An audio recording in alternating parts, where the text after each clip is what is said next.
Hanging out here just south of the main intersection in Central Square with Jason Barney. We are here at his business, 87 Speed. Empire Super Sprints just had their banquet this past weekend, and although he has over 50-plus sprint car wins, it was a bit of a, I don't know, we'll let him say what word it was to describe the season, but fourth in points, one win. He is a two-time Empire Super Sprints champion. He's finished second in the points about 6 times. Some people with the name of Poirier keep beating you in the points, don't they, Jason? Yeah, they do. The noise you're hearing in the background is the CNC machines as they are cranking out all kinds of parts here at 87 Speed. So how was the season? How was it? It was like any other season. You know, they're up, they're down, they stay level sometimes. Started off fairly good, and then just midsummer kind of floundered a little bit.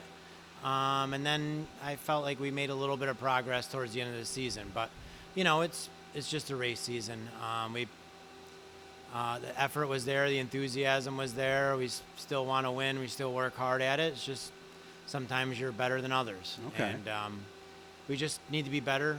We just new tire, some new things. You know, you kind of rest on your laurels that you've been successful with for a while, and you get a little stubborn to change. And it just took us a little bit to adapt to some different things and try to make progress. But felt like we made progress. I needed to do a better job. Race cars are still capable of winning. It's just sometimes driver doesn't do the best job, and sometimes you just don't get the opportunity to do the best job. But we'll just keep plugging, looking forward to next year. We felt like we are pointed in the right direction and made a lot of progress in a short amount of time towards the end of the season. Okay. You talked about the tire change. I talked to that with some other drivers too. Correct me if I'm wrong on that, but kind of like the dirt modifieds, there was a harder tire that they would run up in the North Country races, K&M, Brockville, places like that. Then there was a softer tire they ran down here. Which one did they switch to? The harder tire? We switched to harder tire, not only the right rear, but switched to a harder left rear too. And, so both. Okay. Yeah, so it just, you know, whenever anybody says that, I say, you just got to be better. And it's the truth. You just, you know, you just got to just work on it and figure out what you need and what you need to do to be better. And I don't want to say we fell behind because we got off to a good start. It just you know, we missed some of the races early in the season that are good for our schedule. You know, we missed Brewerton, we missed Fulton twice because of the rain. So, you know, typically we usually start off pretty good at those two places. So, you know, that could have been maybe 1 or 2 wins that we didn't get. And that's a 3-win series. You know, and then we had a stretch of finished second 4 races in a row, and felt like I just didn't do a good enough job to close them out. Jordan passed us later in a race at Brockville when I felt like I got in the right position and just didn't do the right thing on a restart. And then Cornwall started 10th, 12th, got up to where it needed to be, and late restart just didn't get the right spot. But it's the way it goes, and it's racing, and just keep working at it, and really am looking forward to next year. It's not all the time that I say that, not every year that I say that, but really feel like we are on the brink of being better. Okay. So as we look into this 5 months of off season, what do you do as far as putting the cars together, looking at your setups, things like that to try to be better? Not to put a lot of, but we just didn't really have a lot of time last off season to put in the racing. We were transitioning to a new building, so we were working on that all winter long last year so that we could move in April and May to get ready for the season. So our focus really wasn't as much on racing as I would like it to be.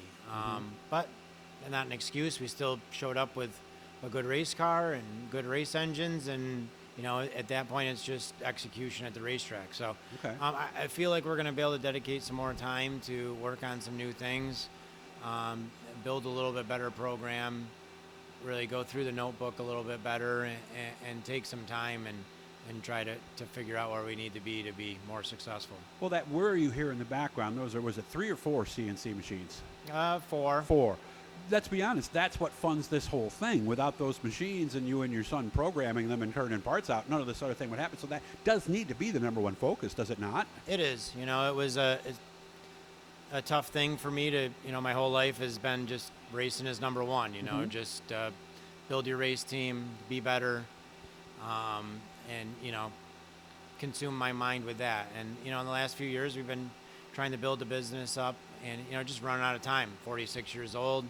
How old are you now? 46. No. So, racing's... That's right. The 90s was a while ago, wasn't it? The time I'm going to be racing is going to get shorter, so we need to focus on building a business while I still have the ambition and the energy to do it. Okay. Why, are you thinking about the end of your racing career? No, I don't think so. As long as I can still win races, I'll keep racing. If I go a season where I don't win a race or I'm not competitive enough, then I'll think about not. But as long as we can still be competitive and I still feel like I can learn on the weekends and still have value to bring to the customers and make sure that my feedback is good and we can still compete for winning races, we'll keep doing it.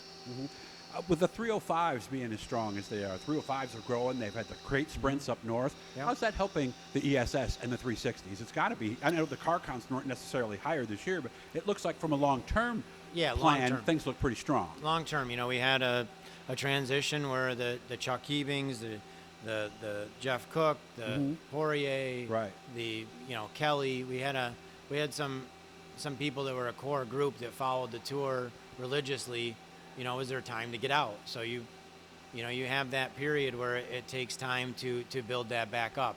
And I think that you have a strong, Dylan Paddock, Zach Sabatka, Dalton Rawbaugh, yeah, Trevor you have Hughes, a good group of 305 guys, Jordan Hutton, that are going to be looking to do 360s in the future. So you lose 3-4 guys, it's going to take time to build that to 5-6 more people to transition to 360s. So it's going to be good. We have a good group of cars. We have good racetracks. The series is strong.